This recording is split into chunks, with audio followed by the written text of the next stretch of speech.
Hi, everybody. Alexia and I welcome you to our podcast. And today is a really exciting one because it ties together so many things.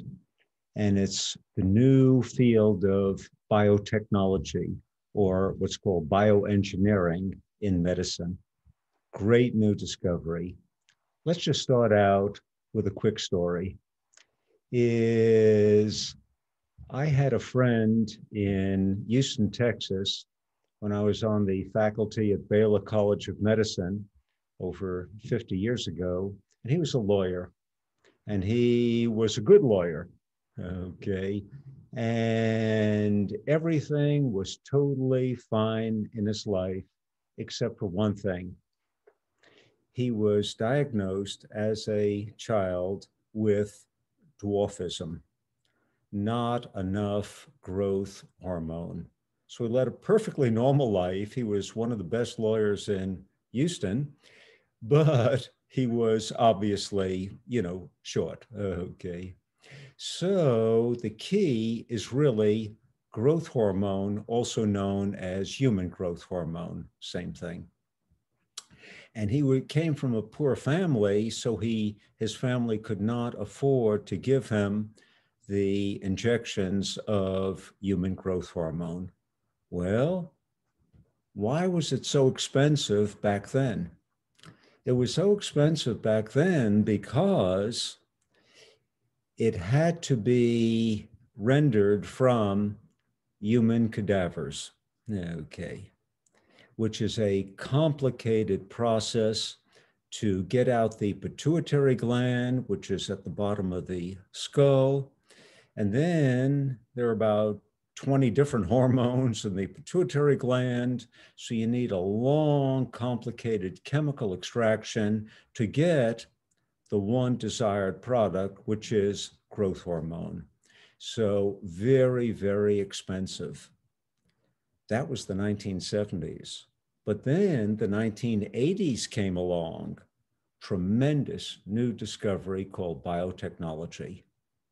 And I mean, there's encyclopedias written on biotechnology, but let me give you the essence of it in 3 easy steps. If you know this, you really know the heart of biotechnology. And that is step number 1. By special micro techniques, micro techniques, they were able to extract just one gene, the one gene for human growth hormone. Then number 2 is, and this sounds like science fiction, but they were able to insert the gene for human growth hormone into bacteria. But then number 3, and that's the big one, once the human gene for growth hormone was inserted into bacteria, then bacteria do what bacteria do best. They divide like crazy. But the real heart, the real bottom line of all bottom lines is that as the bacteria divide, which they do so well, they also make copies of the gene for human growth hormone. Wow. Okay. So then, from the discovery of biotechnology, it morphed into industrial scale. So what you got is high volume, low cost. So after that discovery, children were able to be treated with human growth hormone at a very low cost. So is with the human growth hormone is for children, well, you know the story now.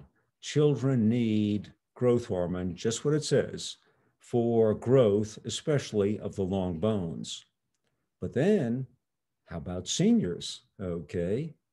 Well, you would think a priori that seniors do not need growth hormone because they're not growing anymore. No.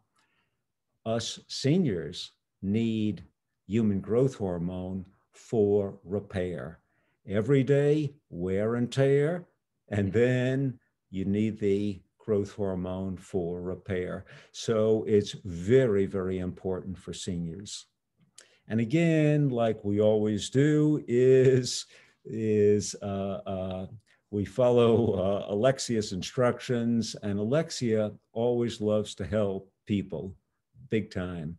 So she insists on the practical takeaway information from this, because again, like you've heard me say, I tend to get a little theoretical, okay, like you just saw, but Alexia wants practical information, especially to help out seniors, okay? Well, here we go. So how do you increase the levels of human growth hormone, especially if you're a senior, okay? Well, number one, if you do what's called strength training, also known as resistance training, also known as anaerobic exercise, you will increase human growth hormone tremendously. Wow. And it makes sense. Why? Because growth of new muscle. Number two is if you do what we mentioned, autophagy. I think we did a whole podcast just on autophagy. And that is you have 2 great meals a day within an 8-hour window. But then for 16 hours, you do autophagy, or known as intermittent fasting. And you get a recycling of all the dead cells in your body. And human growth hormone is increased during autophagy. Why? Because you have to make new cells and new cell organelles. So it makes sense. And the third method is, we mentioned extensively in one of our podcasts, get a good night's sleep. Round figures, minimum 7 hours, 15 minutes, because during the night, there's 4 pulses of human growth hormone, but the largest pulse is right before you get up at about 7 hours. So you could increase human growth hormone by strength training, number 2, by autophagy, and number 3, by getting a good night's sleep. So everyone, thanks Alexia for insisting on practical everyday pointers that you could take home. So Alexia and I will see you tomorrow. Have a wonderful day, and thanks again for tuning in. Bye-bye.